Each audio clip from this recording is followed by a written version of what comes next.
Before we get started, I just wanted to thank, on behalf of ChangeCamp, thanks the Next Gen Committee. We kind of snuck in at the last minute, and they were really great at letting us do this presentation. So thank you guys very much. In 1867, our government leaders, a group of old white men, traveled long distances by horse, train, and boat to Prince Edward Island for the Charlottetown Conference.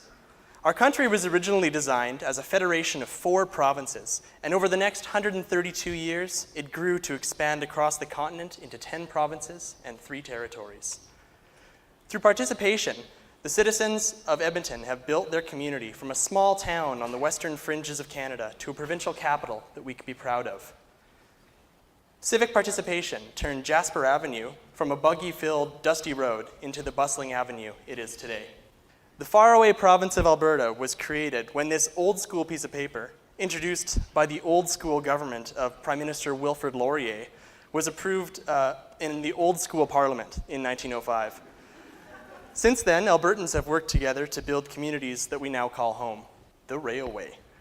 The railway helped shape how provincial borders in the west were designed between Saskatchewan and Alberta, so that the railroad would be accessible through both provinces.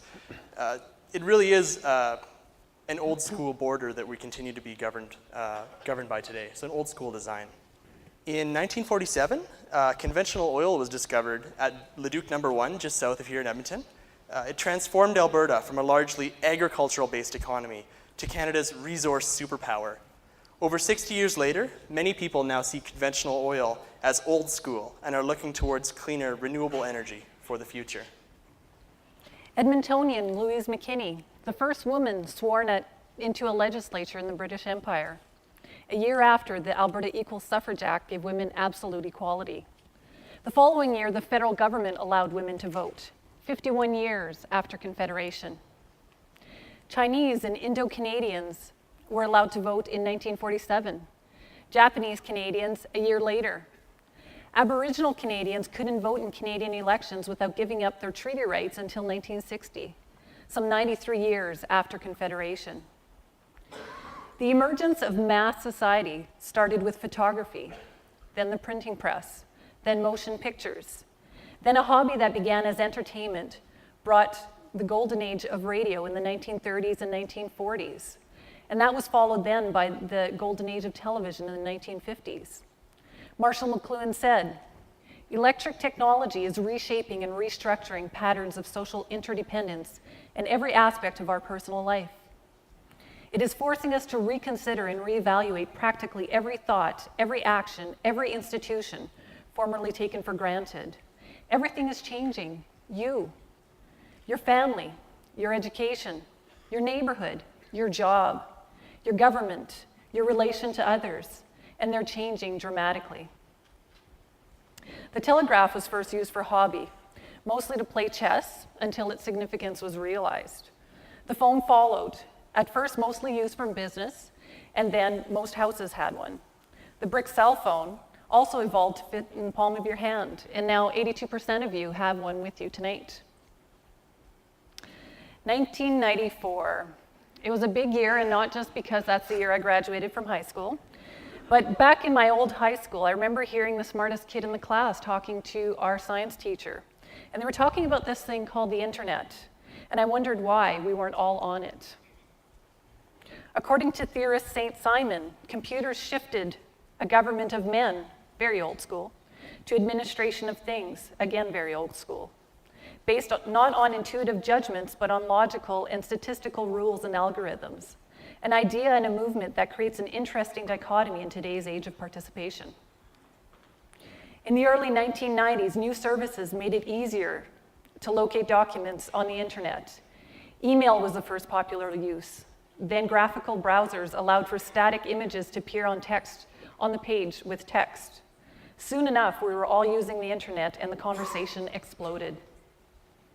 With all the noise and clutter, how do you have a voice? How do you stand out? Who will hear you? How can you affect change? Can one person really make a difference? Margaret Mead said, "Never doubt a small group of thoughtful, committed citizens. They can change the world." The internet's changed the ability of individuals to contribute and participate in how they're governed. FixMyStreet.ca and the New Zealand Justice Review Wiki are two examples of online communities that have engaged citizens, or that include engaged citizens, and who contribute to the creation of government policy from anywhere they can find a wireless signal. How do we reimagine government in the age of participation? Citizens have a responsibility and an opportunity to start redesigning the way we participate in government. And effectively, that's why ChangeCamp was started. ChangeCamp isn't about old school left or right politics. It is an event format, a community, an open community, and a set of tools and ideas designed to give citizens and governments the ability to work collaboratively to basically find new ways to make change and to better address the real world challenges in our community. Starting in 2009, ChangeCamps held in Toronto, Ottawa, and Vancouver have become the driving forces behind increased transparency from our local governments. And you might be familiar with the recent changes in Toronto and Vancouver, which has created more open data and open source information. There we go. With conversations flowing, ChangeCamp Edmonton will present an opportunity for Edmontonians and Albertans to start the redesign. It's not the be-all and end-all. It's the beginning of an opportunity to recreate the value of participating in your own governance. So join the conversation at ChangeCamp Edmonton on October 17th. We all invite you. It's on from 8:30 in the morning till 4 p.m. If you're an engaged and interested Albertan and Edmontonian, I encourage you to register today. Think about what we've talked about, the changes that we've talked about today, and how long it took and the determination it took. And we invite you to join the conversation on October 17th. Thank you. Thank you. Thanks.